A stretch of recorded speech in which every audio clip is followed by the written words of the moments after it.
Parties announced for the record for the state. Daniel as part of the text. Defense. Marissa Giovanco for Mr. McDaniel. And are you Clarence McDaniel? Yes.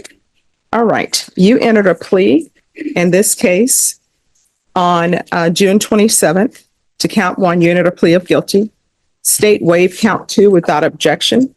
The court found there was sufficient evidence to find you guilty. The court deferred finding of guilt. According to the plea bargain agreement, state is proceeding on count one. They're asking that your punishment be assessed at a cap of 5 years in the prison. There's a $2,000 fine. It will run concurrent with County Court 14, cause number 726688.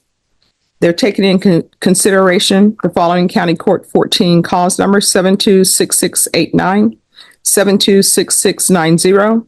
There's to be restitution payable under County Court cause number 726689 and 726690. The state is silent on your application. All right, have both parties had a chance to review the PSI report, state? Yes, Judge. Defense? Yes, Judge. Any objections, state? No. Defense?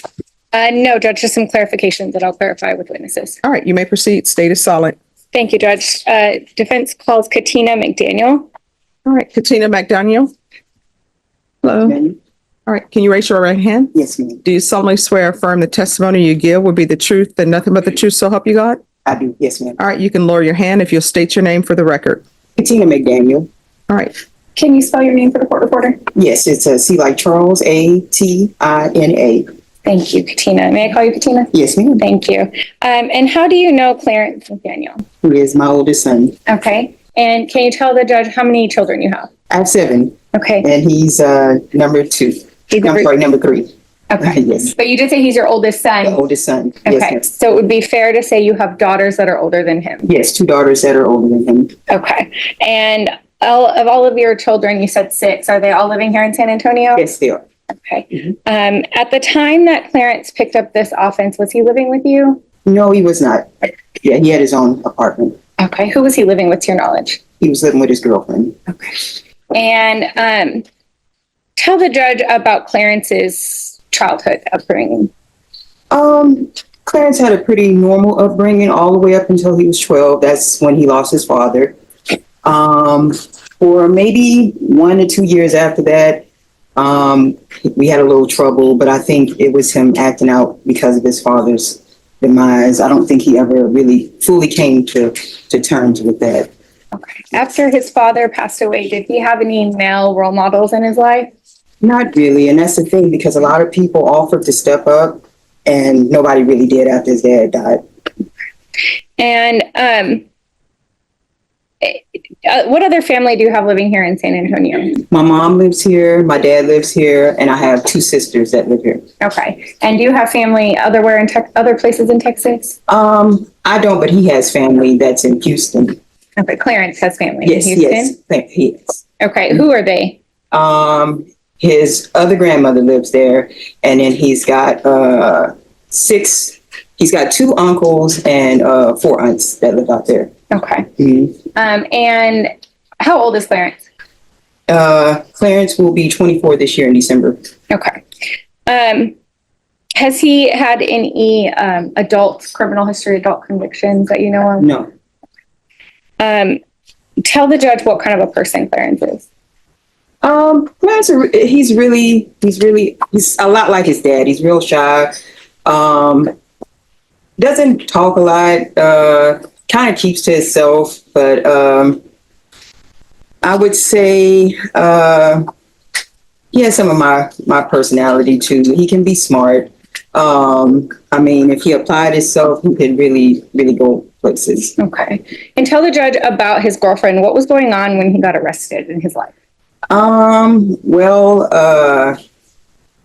the relationship between him and the girlfriend, I don't really feel like it was all that great. I think maybe initially I felt like he got caught up in this due to her demands. I don't know, but I just really feel like that.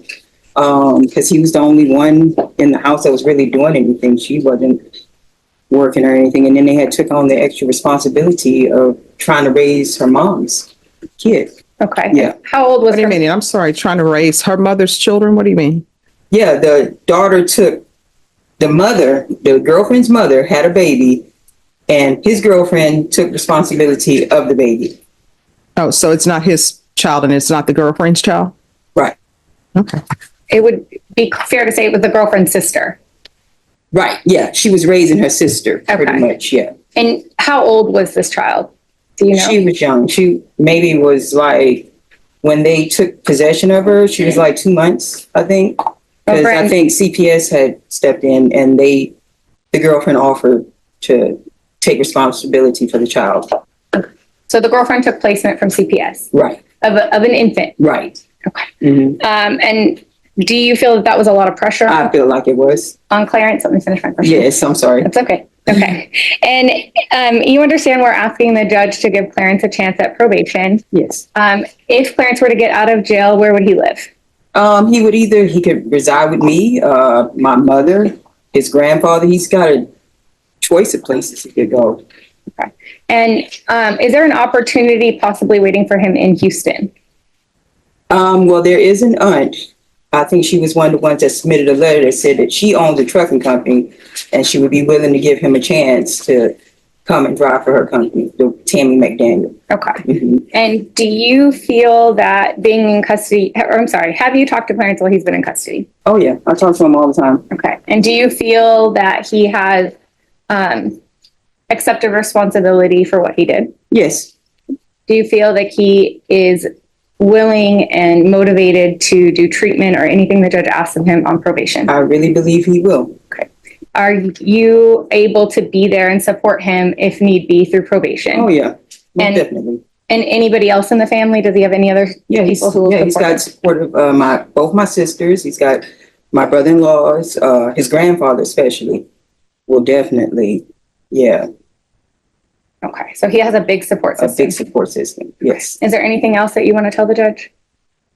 I mean, he's young. He's made some mistakes, Made some choices. and I agree with that. Yes. And I tell him that all the time. You're an adult. You know, I can't watch over you, you know, but I really feel that if he's given another opportunity, that he will get it correct this time because he's made a lot of bad decisions, but I think he's finally coming to terms with those decisions. So, and he told me the last time he talks, he wants to work. He wants to get out, get him a job. He realizes that now the way that the route that he chose was not the best route. So now he's more motivated to go out and work a regular job and make his, contribute to society the way that he should. I haven't had any contact with the ex-girlfriend, but I'm urging him or asking him, I think he should probably do this journey by himself. All right, any questions? All right, so let's get to the crux of the situation. Here's the problem. He's out selling drugs. Right. And in the PSI report, he's saying you were not a good parent. His father wasn't a good parent. That his father went to prison, that you went to jail in 2017, and you all were always arguing and fighting in the house, and he got physical. So let's talk about that because I'm trying to understand who he is and why is he here before me selling drugs. Yeah, it did get physical between me and my late husband. I will admit to that. I don't feel like I was a bad parent.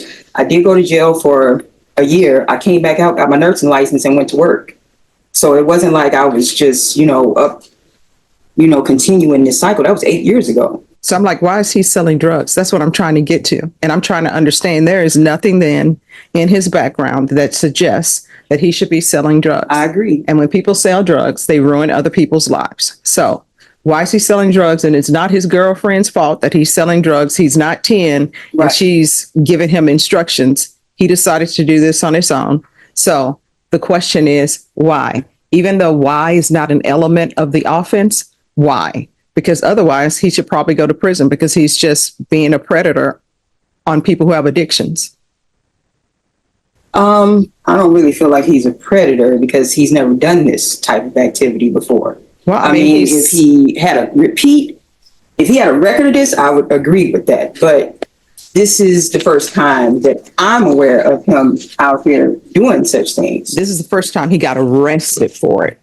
And he got arrested because they did an undercover sting, I guess, Right. with him. Right. So he was setting up a buy and he was doing it through text messaging.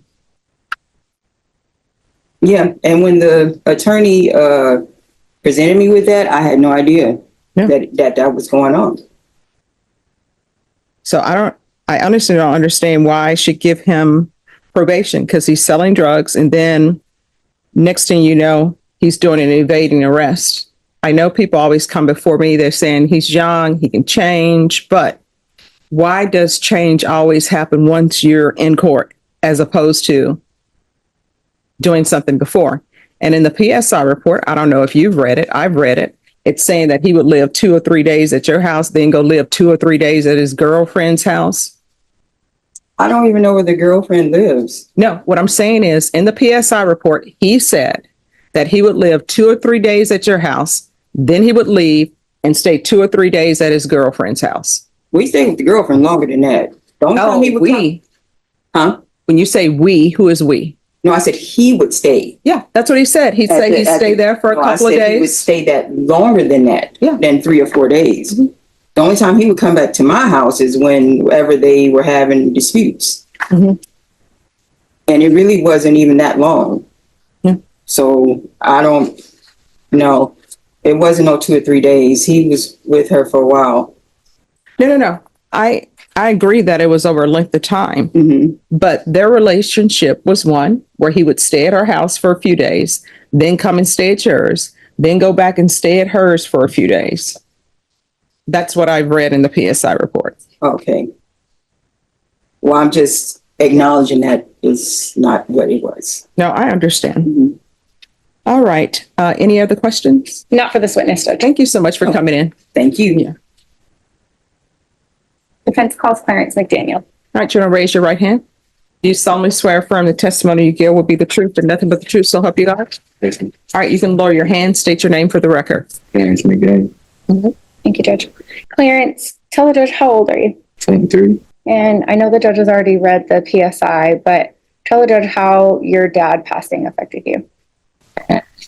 Didn't really have a father figure and nobody to look up to when he passed. And I didn't really, I didn't have really a father figure once he left. Was it hard on you? Yes, ma'am. Okay. And tell the judge about your girlfriend that you were with when you got arrested. It was like any young relationship, it's kind of a little rocky, trying to have stability and take care of a kid. But I did the best I could do. Okay. And tell the judge how you got custody of a 2-month-old baby. We had to make sure we had an apartment in the car to somewhere for the baby to live, and then somewhere to get the baby back and forth to. And Child Protective Services just decided this was a great idea. Okay. That's my understanding, Judge. Is that what happened? Child Protective Services put the baby with your girlfriend? Yes. Okay. And who was all living together? Just me, her, and the baby. Okay. And how was that? Was it easy having an infant? It was pretty stressful. It was pretty stressful. Were you working? Yes, ma'am. Where were you working? I was doing temp agency jobs, really. Okay. So not consistent, or was it consistent work? It was sometimes consistent, yeah. Definitely. I believe you told the pretrial officer this was the only time you had ever attempted at selling drugs. Is that correct? Yes. You had never sold drugs to anyone else before this day. No, ma'am. And what made you, that's the judge, you heard the judge, that's her question. Why? Why did you decide to sell drugs? I was really just trying to support my habit, you know what I'm saying, support my use. I just started using and I was just trying to support my use and doing that. Okay. Were you also trying to get money for the baby or just for your habit? Mainly just for my habit, but I mean, I have to, baby have needs too, so yeah. Okay. Now, have you been in tell the judge your girlfriend's name. Tasharia Harper. Tasharia. Have you been in communication with Tasharia while you've been in custody? Yes. When was the last time you talked to her? I believe on last Sunday. Okay, so still recently. Yes. Okay. Are you planning on still being with Tasharia when you get out of jail? I'm not quite too sure. I don't know, really. When you go to jail, you see kind of who there for you and who's not. So I don't know. I probably just try and work and get somewhere to stay by myself, really, for now. Okay. Where are you planning on living when you get out of jail? If you get out of jail?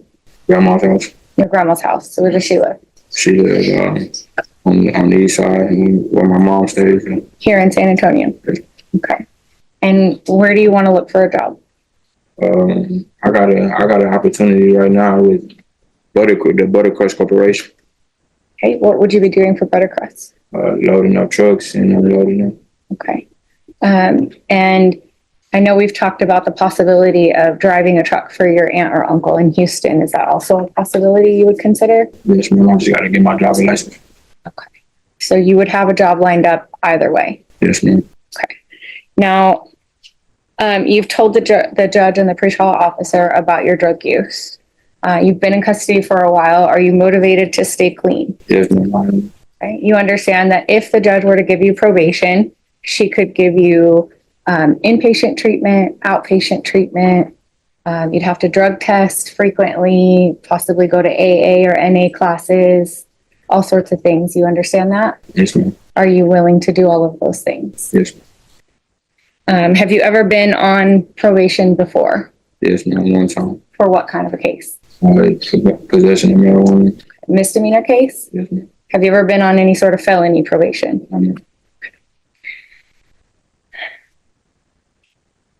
Do you have anything else you want to tell the judge? I'm not a distributor. I don't distribute drugs. It was my first time ever trying to do that, and I was just trying to support my hobby, trying to say.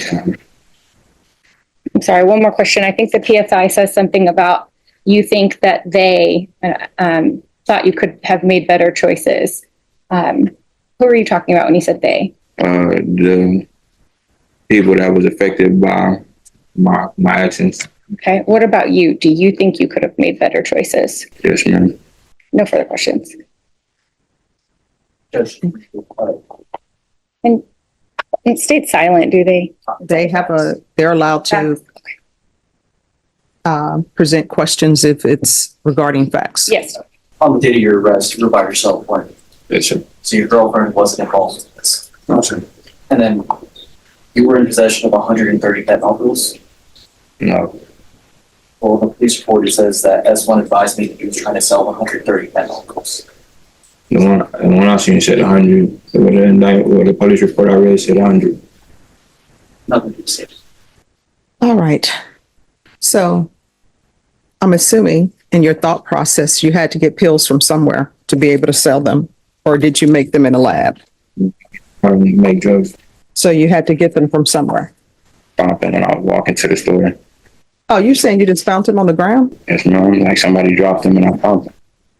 Oh, then how did you know they were fentanyl? Searched up what was on them on my phone, and they didn't come back for 15 pills. All right. So you're saying somebody just dropped fentanyl pills on the ground. That's your story. Yes, Okay. All right. Anything else? Just argument, Judge. All right. Court will hear argument.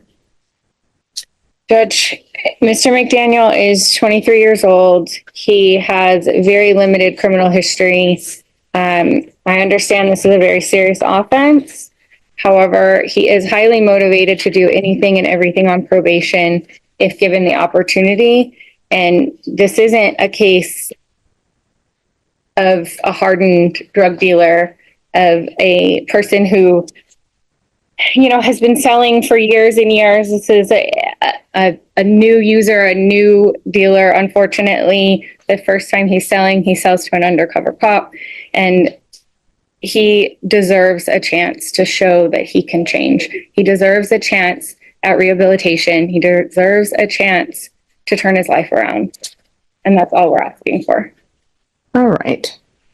The court is going to find you guilty. Court will sentence you to 5 years in the prison. Give you credit for any time served. This will run concurrent with County Court 14, cause number 726688. Take in consideration County Court cause number 726689, 726690, 2024 CR 4841. And the complainant is saying that she wants her deductible for the vehicle that he hit. Yes. And that is in, 500. yes, $500. And let me see which clause number that is in. All right. There's to be restitution of $500 to Roxanne Pereira and cause number 726689. With regards to Escalante Javier, the court does not have any restitution in the PSI report, so the court is not ordering restitution in that. The court will note that this PSI has been pending since July, so person would have had time to give a restitution, a proposed restitution amount. All right. And I'll order the therapeutic community. Did you review the document entitled Trial Court Certification of Defendant's Rights to Appeal with your attorney? Did you understand it and sign it? All right, because this is a plea bargain agreement, because I followed your plea bargain agreement, and because you waive your right to appeal, you do not have the court's permission to appeal.